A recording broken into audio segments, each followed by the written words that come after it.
Apa sana Bang? Kita depan Bang. Ya.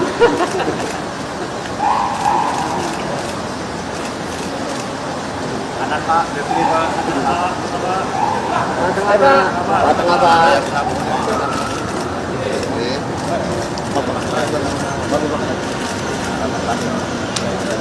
Ini ya, yang kita laporkan.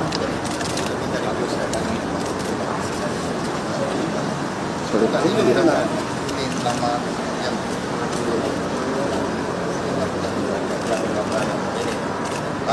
yang dilaporin. Siapa aja Pak sebutin Pak? Aja Pak. Buat itu Pak, sebutin Pak. Pak Jokowi, Pak Anwar, Gibran, dengan Kaisang. Sudah banyak. Tujuannya apa Pak? Kolusi nepotisme. Terduga nepotisme ya Pak ya? Ya, nanti kita jelaskan. Kita ke dalam beberapa. Oke, Ya, Pak. aja Pak ya. Ya. Mari Pak. Ya, udah ya. Terima kasih Bapak. Oke.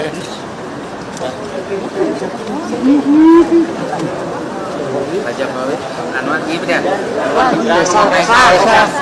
Kesang.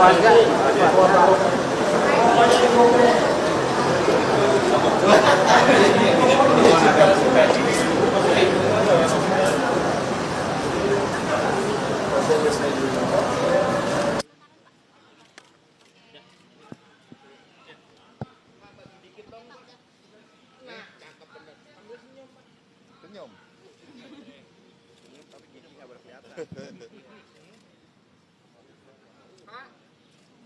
Boleh ceritain sedikit Pak? Lapor apa aja tadi Pak? Bentar ya, sudah?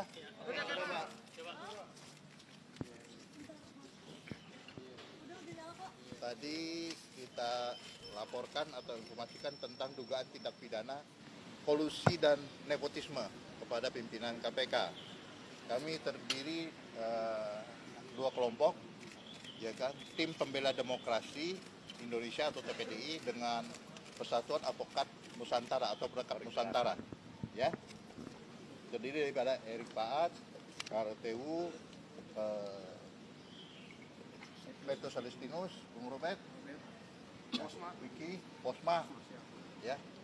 Tadi yang kami sampaikan untuk melaporkan dugaannya adanya tadi kolusi nepotisme yang dilakukan oleh yang diduga dilakukan oleh Presiden kita RI Joko Widodo dengan Ketua MK Anwar, juga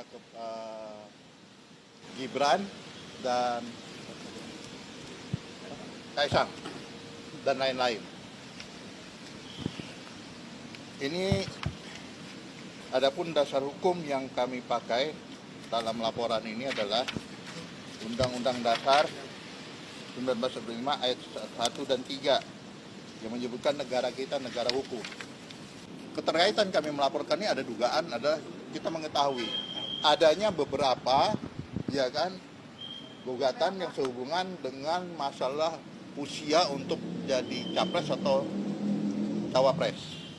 Ya, di situ kita melihat bahwa kedudukan Ketua MK sekaligus juga sebagai Ketua Majelis Hakim. Kita melihat dulu ya.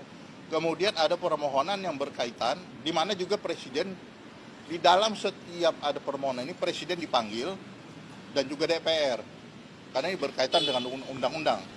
Jadi mereka hadir. Nah, kemudian di dalam daripada salah satu permohonan atau gugatan ke MK ini menyebutkan nama si Gibran. Ya. Kemudian ada juga gugatan yang dilakukan Ketua PSI, dalam hal ini kita mengetahui bahwa Kaisang juga jadi Ketua PSI. Apa? PSI. Nah, kaitannya bahwa Presiden dengan Anwar itu ipar. Kita tahu ya, karena dia kawin Ketua MK menikah dengan adiknya Presiden, yaitu Jokowi. Nah, kemudian Gibran anaknya, berarti dengan Ketua MK hubungannya sebagai paman dengan ponakan. Kemudian lagi PSI yaitu Kaisang, ada keponakan dengan paman. Nah ini ada sesuai dengan undang-undang daripada kekuasaan kehakiman, ya kan, kalau punya hubungan kekeluargaan itu ketuanya majelisnya itu harus mengundurkan diri, itu tegas. Tapi kenapa ketua MK membiarkan dirinya tetap menjadi ketua majelis hakim? Nah ini ada terkaitan kedudukan daripada Presiden Jokowi itu sebagai salah satu pihak juga yang harus hadir di dalam persidangan ini. Kenapa tidak mengundurkan diri? Nah sebagai seorang ketua MK, masa tidak tahu undang-undang daripada kekuasaan kehakiman? Harusnya dengan tegas dari awal, saya tidak berhak. Karena berbenturan kepentingan. Senyatanya kan tidak, diam-diam saja. Lebih-lebih lagi adalah di sini Presiden Jokowi juga kita hadir itu dihadiri oleh kuasa hukumnya, tidak juga menyatakan, meminta supaya ketua MK, yaitu ketua majelis hakim Pak Anwar itu mundur karena berbentur kepentingan. Nah ini kami lihat seolah-olah ada unsur kesengajaan yang dibiarkan dalam penanganan perkara ini.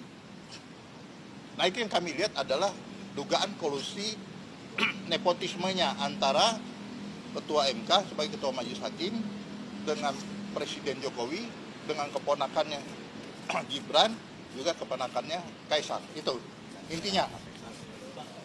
Selain keluarga Pak Jokowi kan saya melihat itu ada 9 hakim MK termasuk panitera yang dilaporkan. Ya, apa alasan dasarnya? Itu kan yang menurut kami, karena kan kalaupun hakim-hakim itu juga harus mengetahui, harusnya kan minimal menyuarakan juga hal itu. Kenapa diam semua? Iya kan?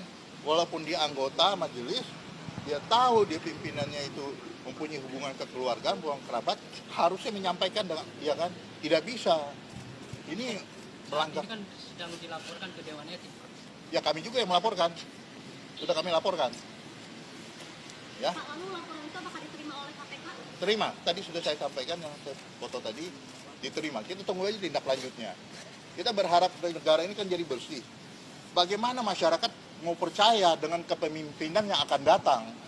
Ini kan bicara tentang pemimpin negara ini kan. Bagaimana mau percaya dengan nanti kalau yang terpilih presidennya si anu gitu kan. Apalagi berkaitan dengan kalau yang cawapresnya adalah Gibran, kemudian menang, orang jadi bertanya-tanya gitu kan. Sementara negara kita negara hukum. Bagaimana mau terjadi penegakan hukum? Sudah terjadi adanya dugaan kolusi dan nepotisme. Gimana mau menegakkan hukum? Nah ini berkaitan juga akhirnya dengan masalah korupsi. Tidak akan terjadi. Kalau pemimpinnya saja sudah melanggar hukum, siapa yang mau didengar? Siapa yang mau dihormati? Iya kan? Sudah tidak ada lagi. Bagaimana negara ini mau bangun? Bagaimana negara ini mau jadi negara yang betul-betul bersih dari permasalahan-permasalahan hukum? Jadi sebenarnya kita negara hukum harus bersumber berdasarkan hukum. Nah, dari awalnya saja sudah terlihat terjadi pelanggaran-pelanggaran hukum. Pak, dalam laporan ini tadi ada bukti atau dokumen apa aja yang diserahkan ke KPK? Ada putusan dari MK, ada beberapa yang sudah diputus yang berkaitan dengan ini. Kemudian juga ada laporan kami, somasi kami, kemudian kepada MK supaya 9 hakim itu mundur dengan perkara ini, kemudian juga laporan kode etik dan ada beberapa lagi yang lain. Oke, harapan untuk ke KPK seperti apa? Kita berharap KPK tangkap cepat. Karena ini sangat bersih. Kalau lambat-lambat, iya kan? Takut jadi permasalahan lagi. Ini kalau kita mau menjelaskan masih panjang lagi. Nanti kita akan mengambil tindakan lagi, kami undang lagi. Ada masalah-masalah lain yang kami tidak bisa ungkapkan sekaligus. Ya. Pak, putusan MK soal capres-cawapres menurut Bukan diulang lagi kan? Putusan yang bertentangan dengan ketentuan hukum yang berlaku. Ya, ketentuan hukum yang berlaku, apakah sah atau tidak?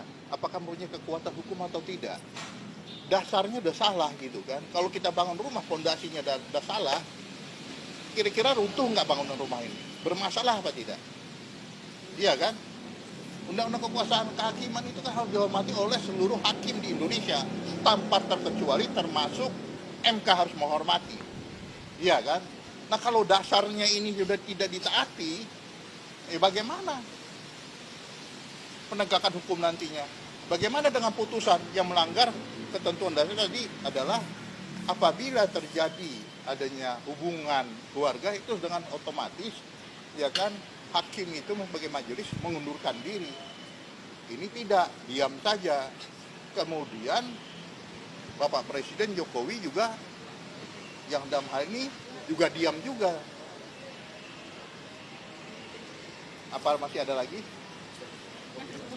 Oke. Minta nomor HP-nya, Pak. 6 Bapak. Koordinator tim pembela demokrasi.